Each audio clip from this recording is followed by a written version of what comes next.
रोहन एक छोटे से गांव में रहता था, जो हरे भरे खेतों और घने जंगलों से घिरा हुआ था। वो एक जिज्ञासु और साहसी लड़का था, जो हमेशा नई चीजें सीखने और अन्वेषण करने के लिए तैयार रहता था। एक दिन रोहन ने सुना कि जंगल में एक पुराना और रहस्यमय पेड़ है, जो कई सालों से खड़ा है। उसकी शाखाएं टेढ़ी मेढ़ी हो गई थी और उसकी जड़ें इतनी गहरी थीं कि वे पृथ्वी के नीचे तक पहुंच गई थीं।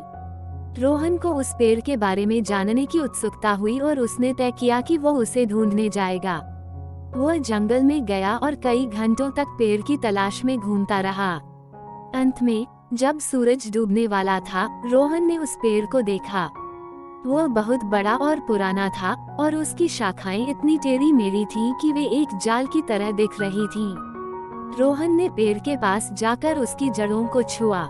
जैसे ही उसने ऐसा किया, उसने महसूस किया कि एक अजीब ऊर्जा उसके शरीर में प्रवेश कर रही है।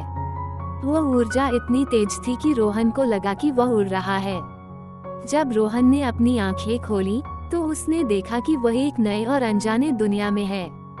वह दुनिया इतनी सुंदर और विचित्र थी कि रोहन को लगा कि वह सपने में है। रोहन ने उस दुनिया में कई घंटों तक घूमा और उसने कई अजीब और सुंदर चीजें देखी। जब वह वापस अपने गांव आया, तो उसने अपने दोस्तों और परिवार को उस दुनिया के बारे में बताया। लोगों ने रोहन की कहानी सुनी और वे हैरान रह गए।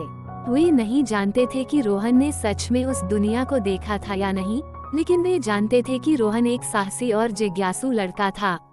उस दिन से रोहन को गांव का एक नायक माना जाने लगा। लोग उसकी कहानियों को सुनने के लिए इकट्ठा होते थे और वे उसकी साहस और जिज्ञासा की प्रशंसा करते थे। रोहन ने भी अपने जीवन में कई और अन्वेषण किए और उसने कई और नई चीजें सीखीं।